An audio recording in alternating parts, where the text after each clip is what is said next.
So first, just want to get out of the way that this is, much of this is joint work with Fiona Burnell, and some of it is joint work with Kim Morrison, and there's overlap with other things that are in literature and people who are in the audience. I think the earliest one I'm aware of is a Fried-Tellman paper from 2018.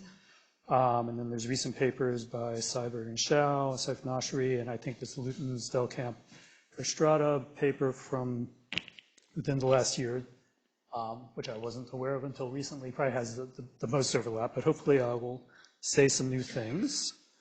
Okay, and so I Dave said my line yesterday that, I like Dave Pinney's, I have never given a talk to an audience with such a high percentage of physicists, so I need to make my, lower your expectations before I start talking. And so if you're as old as I am, you remember this picture from the 1970s of, this is what, if you live in Manhattan, then the world looks like, mostly Manhattan, and places like California and Japan, China are, just very small, things like that. And so similarly, this from his talk yesterday. So, just keep in mind that, this is how I view the world. And when I say physics, I probably just mean, some subset of condensed matter physics, because that's all I knew existed until recently. Okay. So what are we going to try to do here? So we want to, understand and generalize Kramers-Vannier type dualities from a TQFT or string net point of view. And we're hoping to get a uniform construction that works in all dimensions. So just one general machine that spits out, hopefully all the known examples and then maybe some new examples as well. Want it to be kind of basis free. I think one of the things I find most off-putting about physics is people are constantly writing down explicit matrices and things and like, Pauli X and Z, what the hell is that? Are these people out of their mind? Because we've known for the past 100 years that you should just abstractly talk about variance. Anyway, but we'll get to these eventually. And maybe produce some exotic examples that aren't based on abelian groups or maybe not on finite groups at all. And I think, I think there are people in this audience who have done similar things. So not claiming I'm the only one who's thinking about all this stuff. I'm going to do some dualities, and I don't know, what would you say, like triality or multi, if you have, something that's not order 2, but a bigger group, but anyway, that's what I called it. And also understand sectors, so that there's, I think the classic Kramers-Vannier was, even though it was duality, it wasn't like a one-to-one mapping, but I think that's just not understanding the sectors. And again, that's an insight various other people have had. Okay, so I want to do a quick review of completed in categories. If we have categories, we can look at functors between them, and more generally, we can look at bimodules or defects, and symmetries or invertible functors and invertible defects. And so these Morita equivalences are going to be the invertible domain walls or invertible bimodules are going to play a big role here.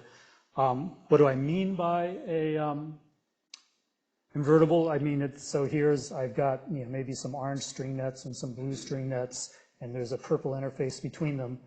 And if in this two-dimensional picture, all of these pairs of pictures are equivalent, then that's what it means to be invertible. And when I say isomorphic, what I mean is, if you zoom in on, say, this picture, you'll see, some string net rules on this inner disk. And we can add on an annular thing, and then, so we get a representation of this annular category, and all of these pairs should give isomorphic representations. And that definition makes sense in higher dimensions as well. If we start with a single category, we can add morphisms to it. I think of them as generalized idempotents, without changing the Morita equivalence class of the category. And so there's group by Godo and Johnson-Frade takes a slightly different but morally the same view of this. This is just for those of you who no, this is kind of a hint for, you know, what do I mean by generalized idempotent, but it's not going to be important. The details aren't important. What's important is we can take a category like, say, the toric code, and we can turn it into some bigger, nicer category that still has the same topological order. So that's if we add all possible idempotents. And so the key properties of this completion, one is, you know, so bar means completion. And so it's Morita equivalent to the original. If I start out with two different categories, C and D, and they happen to be Morita equivalent, then their completions will be equivalent in the stronger sense, not functor equivalent, microscopically equivalent. You know, and so, you know, these might look different, like this might be G and this might be rep G, but when we complete them, we get the same thing. If we have emergent symmetries for our original category, those become microscopic or on-site, you know, symmetries once after we complete it. So for, you know, the standard example is, you know, toric code was observed to have the emergent symmetry of EM duality. But if you start with the completed toric code, you can write a Hamiltonian that obviously has that Z2 action and implements the EM duality. Because they're Morita equivalent, C and C bar have the same topological order, you know, the same sets of gap boundaries, the same anyons, et cetera. And then a little bit less well known is that if C is semi-simple in the appropriate higher dimensional sense, then the completed category is also the same as the representation category. And another way of saying that is all boundaries are, I think smooth is the term I use, but I've recently become aware that other people say Dirichlet, but I think it means the same thing. So if you, in the completed category, you only deal with the easiest kind of boundary. You just fix a color on one side.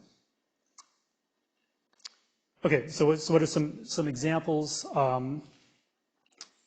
If for one category, this sort of completion is just the usual idempotent or Karoubi completion. For two categories, it gives a notion that was already studied. I'm leaving out some adjectives here, but we've got, you know, algebra objects, bimodule objects, and intertwiners, and it's not obvious that this includes the original category, but it does, and that gives us completion. Familiar example, which I already mentioned, is toric code. So here's my little cartoon of the toric code. It's got a single shading, you know, it's a two-dimensional thing that's got the trivial string and on psi, the Z2 string. We complete it and we get two different shadings, and these sort of particles that I'm calling sigma, but are, because they're reminiscent of sigma from the Ising string net, and we draw these mixed pictures that have different regions and different kinds of size and these sigma lines separating it. So again, this is, I'm assuming, something that's familiar to most of the audience. And then this, an abbreviation of this diagram is this thing here where I just put a dot for each endomorphism shading, and then I label the number of simple bimodule objects between them. Okay, and so what's one thing I find interesting is that it gets so surprisingly exotic. Like even if we just start with vec G, where G is a simple finite group, the completed version can be more complicated, and in particular, and it can have more symmetries. So another, yes.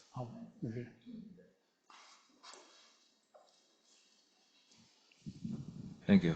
From your previous slides, the C and the C bar looks like have different category order. One is one category. When you consider the rep, it's two category. But the previous slides looks like they have the same category, same level of category. That puzzled me. Well, yeah. So I maybe should have said that. So if we have a finite group, we can think of it as an n category for any n. It's like vec G, two vec G, et cetera. Yeah.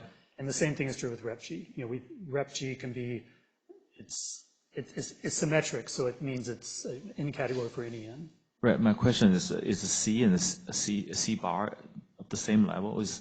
If one is two category, they're both two category? Yeah. If you start with a two category, C bar is also a two category.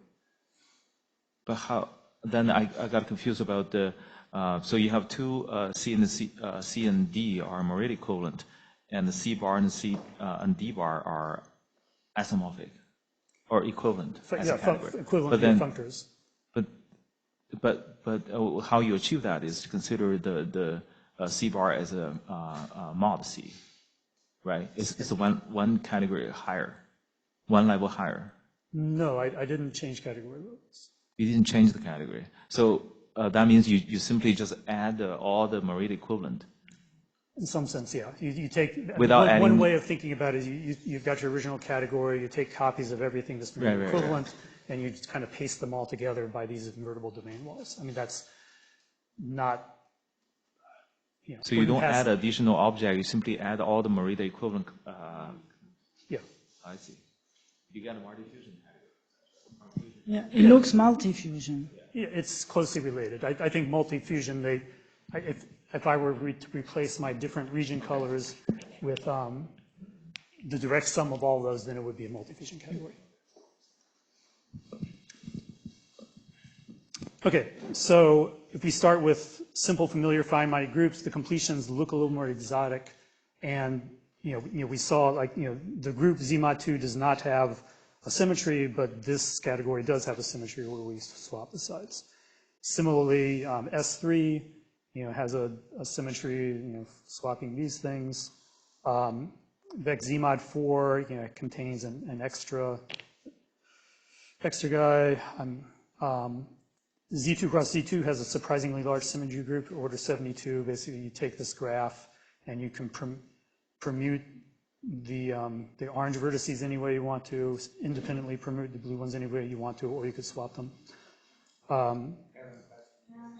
Oh, yeah. Ask a question, thanks. Yeah, sorry. When you draw this picture for two categories, it must become infinite, Yes, right?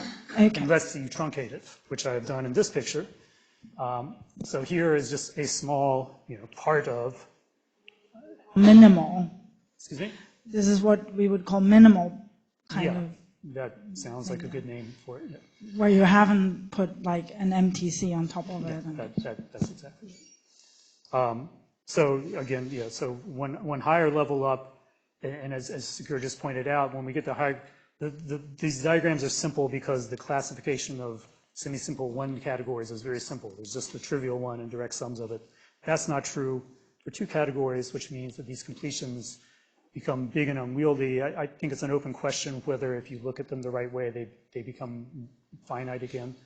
But I think for a lot of what I'm doing in this talk it's what matters is that these colored examples are Morita equivalent to the original. They don't need, I'm not going to use the completeness, so it's fine for me just to work with this little piece of completed 2-vec Z2. And so here, instead of an integer, we have a two-category connecting the vertices, and the doubled semyon and vec Z2 go show up. And there are exotic pictures, exotic examples. If you complete the Hagerup, all these sort of descriptions of module categories, come into it. If you're interested in the details, there's a paper from 2011 that does that. So the general picture is we start out with one sort of topological, string nets in some dimension, and then we end up with a composite thing where you've got lots of different Morita equivalent things and connected by invertible domain walls. And if what we care about is things like anions or classifying gap boundaries, you can work with this, but it's often nicer to work with this. Okay. Okay, so what do we do with these categories? We often put them on a surface.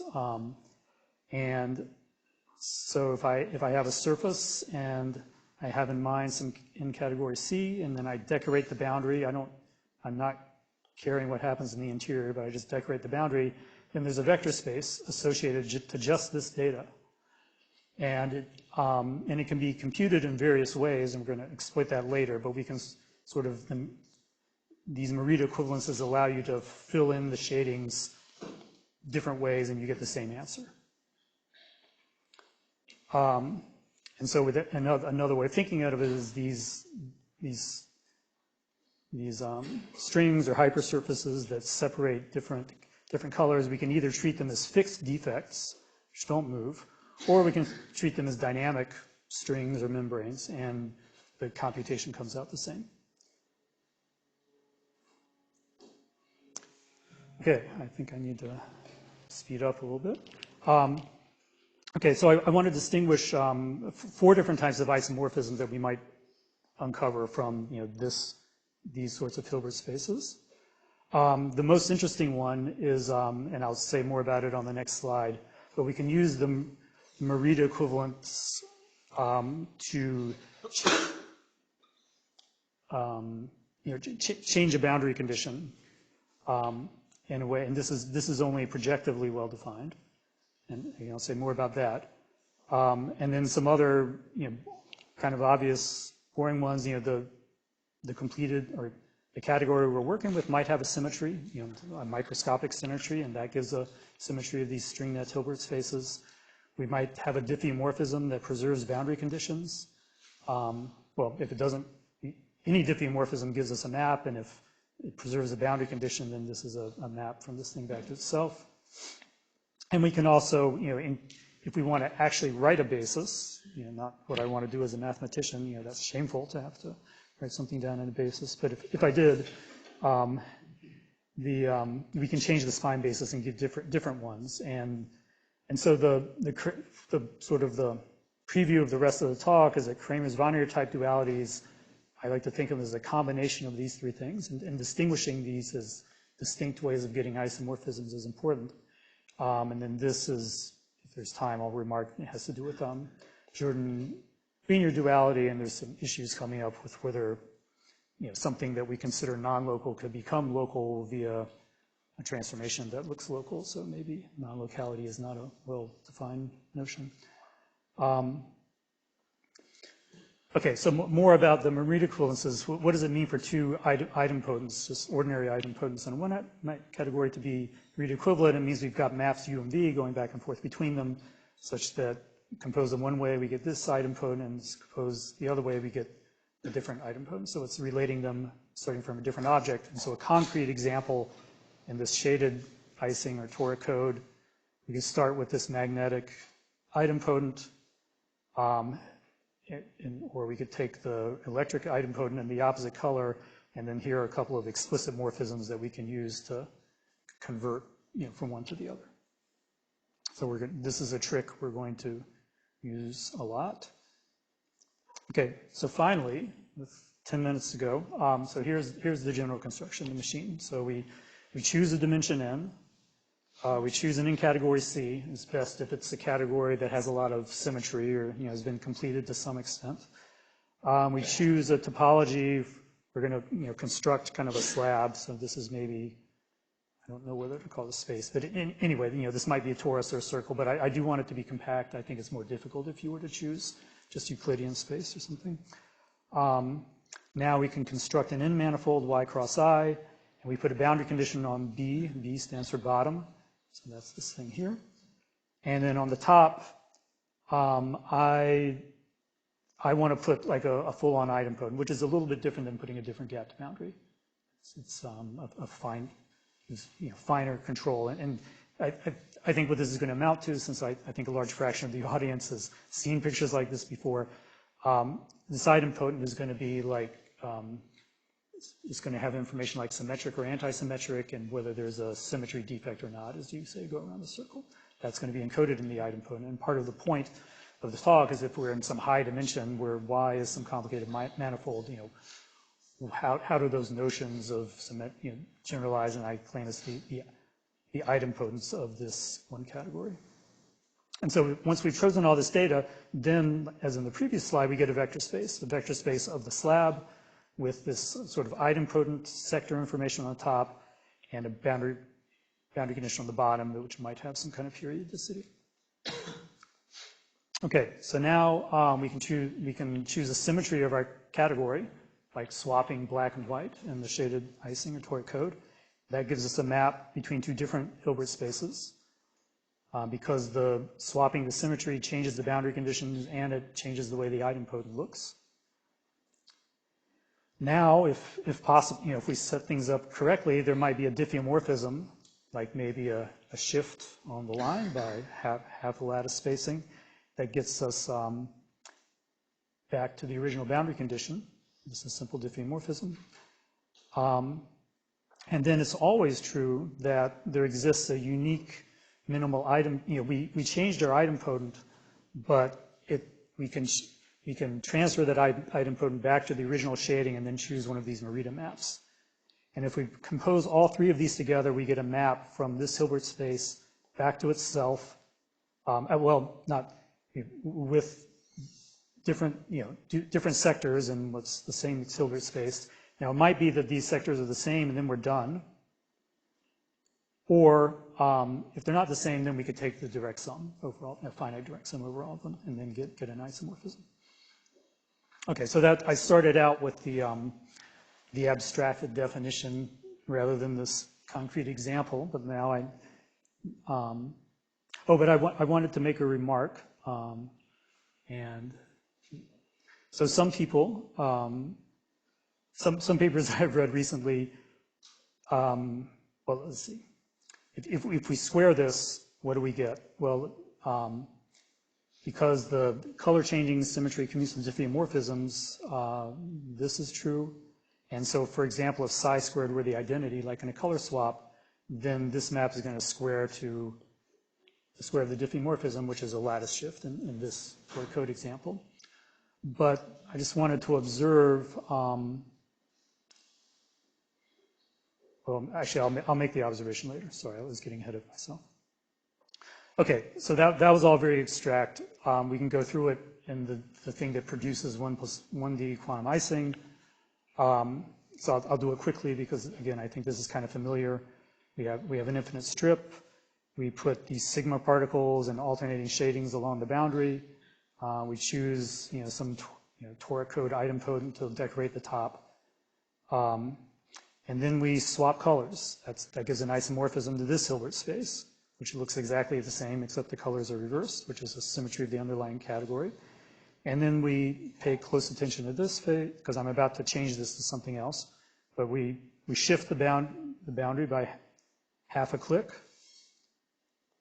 And then we use the Morita map that I talked about a few slides back on the top, and now we're back at the same Hilbert space.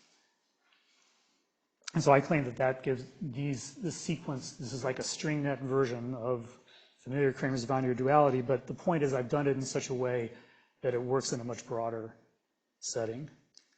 So how do we know it's the same as standard Kramer's binary? Well, we choose a basis, the thing we were avoiding doing until the very end.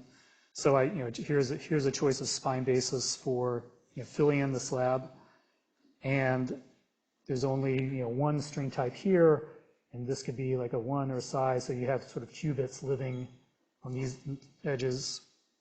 And then I guess most of what I've been saying has been for the full space of operators on the bottom, but I can just look at a subspace. I can look at a subspace generated by this ladder operator on the blue region, or this related operator on the region.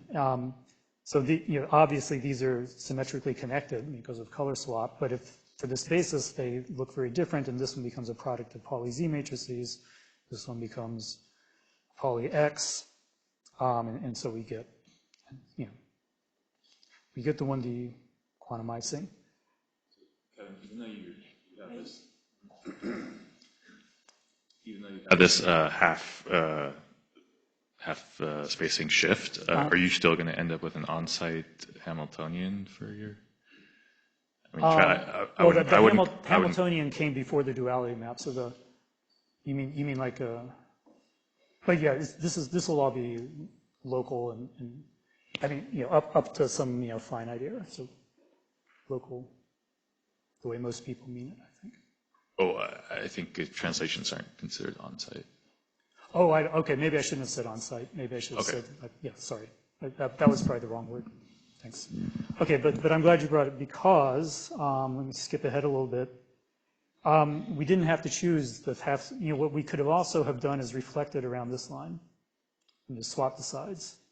And that, that has some discipline, that's not locality preserving, but it does square to the identity. And so we can write down a Kramer's-Von-ish map that doesn't square to this lattice translation. And so from this point of view, that the way the translations get mixed up in these sort of more local symmetries seems to be more an artifact of the kind of boundary condition we've chosen here as opposed to something fundamental. But it might just be that this point of view doesn't uncover what's interesting. So, but I thought it was worth observing that. The other thing to observe is that if here's a spine basis, write down a basis of this, but we can also do this one. They differ by local F moves, but that kind of corresponds to a Jordan-Wiener transformation.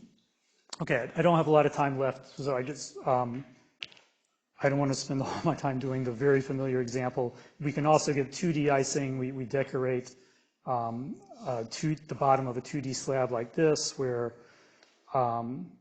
these are two different boundary conditions for the higher dimensional toric code, or 2vec Z2.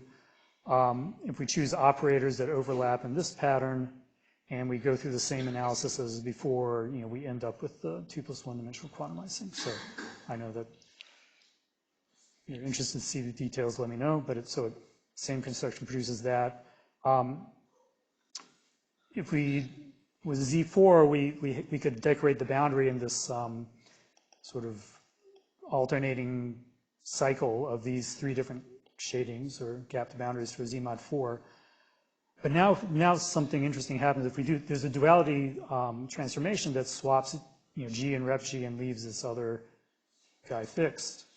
But that changes the cyclic order in the boundary. So now we don't, if we want to turn this into a, translation is not an option at this point. The only thing we can do is reflect to get these boundaries to match up and then write down the Kramers-Vonnier type duality.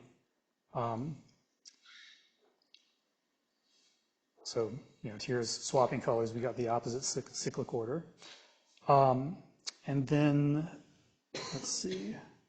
You can, if you start with Z2 by Z2, that has like a very large symmetry group. And so if I'm just giving a schematic here, here's our completed category. This loop here describes the boundary condition alternating between these two. What's the symmetry group that preserves that up to translations and reflections? It turns out to be D8. So we get that kind of group acting. If we instead chose these, we would have an S3 cross S3. And what this, I think, translates to is we have a pretty high, like an 8-dimensional space of Hamiltonians, and one of these groups acting on it. And so one expects a multi-critical point in the middle. And again, I think this technique can churn out lots of examples like that. More about rotations, if we go up a dimension, and so now I'm just decorating a 2-dimensional thing with different shadings. I don't know if it's too small, but if I can swap the colors, but the only way via dysbiomorphism to get back to the original coding is to rotate it. So, and that rotation cannot be chosen to square to the identity. So here, we have rotations playing the role that translations usually do to get these duality transformations. Okay, so more or less on time. So the summary is, we've made a machine that produces large numbers of these dualities, and it includes the classic Kramers-Vonnier type things, but it also includes things that have little to do with finite groups and things like that. And an observation, which I think Fried and Telemann made, I think also the Newton's Verstrata paper, I think is in there, is that these dualities, which people used to think of Kramers-Vonnier as being this weird two-dimensional to one-dimensional thing, but no, if you keep track of the sectors on the top, it's an exact duality. We have these examples of multi-critical points, and not a duality, but a multi-ality. And then just kind of I'll call it a question. From this point of view, the role, somehow these translations and rotations getting intertwined with these local symmetries. It seems to have more to do with coloring patterns than it does with something fundamental. But if that seems wrong to some people in the audience, I'd be interested to understand why. So thanks.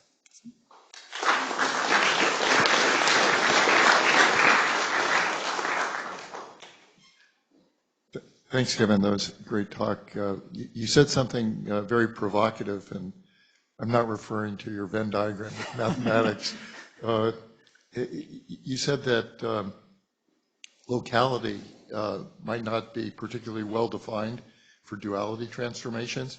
And I thought that non-locality was the whole point of a duality transformation, that it was some magical situation where you globally change coordinates and the Hamiltonian, which is originally local, somehow comes back to being local again. So do you have a different point of view on this?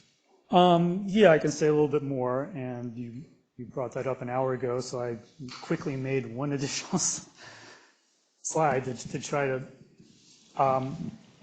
So here's the thing that gave the usual 1 + 1D icing, but we can just as well from the top string net point of view, it can be computed equally well in each of these places. I think what's typically done in the physics literature is one of these two diagrams. But actually, let me start with the bottom one. So what's natural from a string net point of view is that you have things living on all three of these. Like if I was doing with just a general string net, I would have spins here and here and here, and then some kind of term in my Hamiltonian that forced them to be there. But it's just this weird coincidence with the Torah code or Z2 gauge theory that once you know two of these, that determines a third. And so you can choose a more economical compressed basis by either doing it this way, just a tensor product but without these extra terms on the horizontal ones, or you could do it this way. And the change of basis from here to here is the non-local thing. At least I should have said, everything I know about Kramer's Vanier comes from a 10-page article by Matthew Fisher. So if it's not in there, then I don't know it.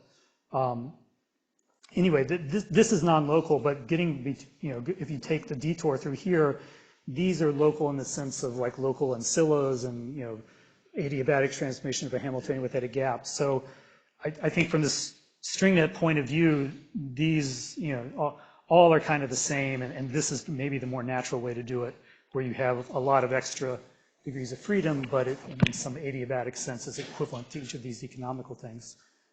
And so, yeah, I think that's the remark. Would you expect this to be general? Yeah, I think what's generally true, in a higher dimensional picture, these will not be available to you because you're dealing with a general complicated category, and it's just not true that the fusion rules are, there's a single fusion outcome from this strand and this strand, so you makes one of them redundant. That's a special thing that happens in simple examples. In general, you have to have degrees of freedom all those places, and you have to, if you want your Hamiltonian to start out with a tensor product Hilbert space, you need, in addition to the things you're doing down here, you need to add terms that enforce that, an 11-when sort of, right? So Kevin, back to your definition of completion. So one of the requirements is that C and C bar has to be Morita equivalent. If you give me a category, there are lots of them which are Morita equivalent to this one. So how do you pick up rep G? It's like the most symmetric one or something? Oh, what's special about rep G? Yeah, what's special rep G? I think there's nothing, so that's another... Well, for example, if rep G dual complete is still rep G or go back to the original one? Well, I think you can, if G is a finite group, then you can start with either G or rep G, which will look very different if G is non-abelian. And they complete to the same thing. And you can do it from either point of view. And in fact, if you look at the literature, like old papers of Ostrich, I think he sometimes jumps back and forth between doing vec G completions and rep G completions. But there's others of Morita equivalent to those ones, but you don't use any of those. Oh no, I do use them. Like in the Z4 example, I was using them. Here I have 3 different gapped boundaries in the Z4 example, and that's using G, rep G, and then something that has to do with the subgroup. But I think the other one you don't call it a completion. So the other one, which is not G or rep G, which is also Morita equivalent to both of them. No, the completion is the package that includes all of them. That's what I mean by completion. Okay. Okay, so you have all of them in. All of them are in the completion, yeah. So. Okay. Can you go to the conclusion slide? Sure. To the last bullet point. Okay. Yeah, this one. So I think locally I agree with everything you said, but globally I didn't understand what part of this is unclear. Can you elaborate a little bit more on that?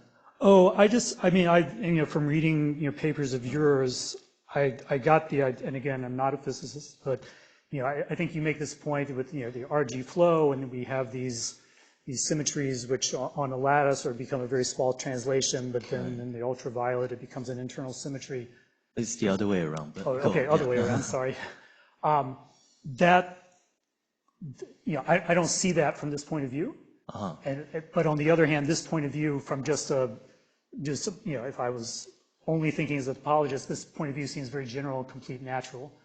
And so that makes me curious. So the question, so I'm either, so this is failing to pick up something interesting in the physics, or, maybe the physics is interesting in a different way than, so it just.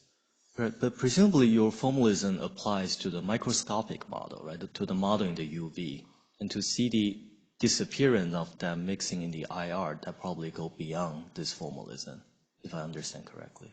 Okay, I'd be interested to talk with you more. Okay, thanks. Ask a question. So you had these pictures with S3 as the automorphisms of your C bar and D8. So sometimes you can construct these S3 symmetric defects by gauging these symmetries. Right? You go to a particular theory that has, where you can sort of do, if you go to that picture, we can maybe talk a bit more. Right. So you can actually start at a point here and go in a loop and come back. And in this way, you can actually construct theories with not just duality defects, but triality or even D3ality, right? And so can you construct these kind of things in higher dimensions and 2 categories, 3 categories, because these are really hard. Oh, is it? Okay. As physicists, we struggle. Oh, I see. To actually write down the full categorical symmetries. Think of an example? Because it has mostly to do with the fact that you get a huge number of condensation defects and the full Yeah, so I think the short answer to your question is as you pointed out, in higher dimensions the completion is this sort of infinite thing, but we don't have to use all of it. We can just restrict our attention to just the things that That's come an orthogonal question actually. Oh, okay. So take a 3 category and ask, can this be done? And construct these sort of not just duality defects, which I think have been constructed by Kaidi or Morizing, for example, but these non-abelian versions. Okay. I can't right now give you an explicit example, but I suspect the answer is yes, those exist. But it sounds like you're suggesting that maybe in higher dimensions somehow are less interesting in terms of symmetries of these categories. Is that? They're interesting too. It's just extremely complicated to manage in terms of writing down diffusions, studying. Okay, yeah, no, it is a lot of work, and I think a lot of these symmetries that I'm claiming, I'm actually cheating a little bit because you guys are physicists. I'm allowed to cheat, and to really, it's working out the fusion rules. It's really hard. Yes. Well, no, I was just saying fusion rules are easy, but the 6J simples, that's really sure. hard. But that's what you need basically. But to really claim, like if I were writing a math paper and I would have to do a lot of work. Maybe the computer would have to do some work to get those 6J symbols, and I've been cheating a little bit on those claims. So. Okay. Actually, I think for S3 in 2 dimensions, there's a physics paper on this topic too. Yeah, but I do want to clarify on this slide, this S3 is Dash1 and collaborators, they studied the S3ality defect in 2 dimensions. Oh, S3ality? Yes. Okay, I just remembered that there's this paper, and he's the author, one of the authors. Thanks. I just also wanted to comment that this type of generalized duality defects associated to non-abelian groups also appear in higher dimensions, and we have found them exploiting class S techniques for four-dimensional theory. So they have a same TFT construction as well, and for those also the fusion rules can be computed, and there is work by people also in the audience that extended our results to compute the fusion rules. Okay. And in 6D you can do it also, and Alison and Fabio did. So to what extent does your approach also work for continuous symmetries? Can you do the same thing, like say for SU2? Yeah, that's a great question. There's some work in progress for getting this to work on continuous symmetries, and I think I've given trying to remember where. You know, there's been some like seminar or conference talks. I guess it was in SRI. Sketch how that to be done, but I haven't. It's not developed enough to work through examples to see whether it's a fruitful approach. I suspect it is, and I think the idea is you have to start thinking about algebraic functions on Lie groups and things like that, and rewrite all of this so that you never mention an explicit group element. You only take the direct sum of all of them. So I guess my hint to a graduate student would be redo this so that you're only ever using the direct sum of all elements of your finite group, and then from there you can get to Lie groups. In fact, in that case, what would be C bar? Oh, I'm not sure, but it.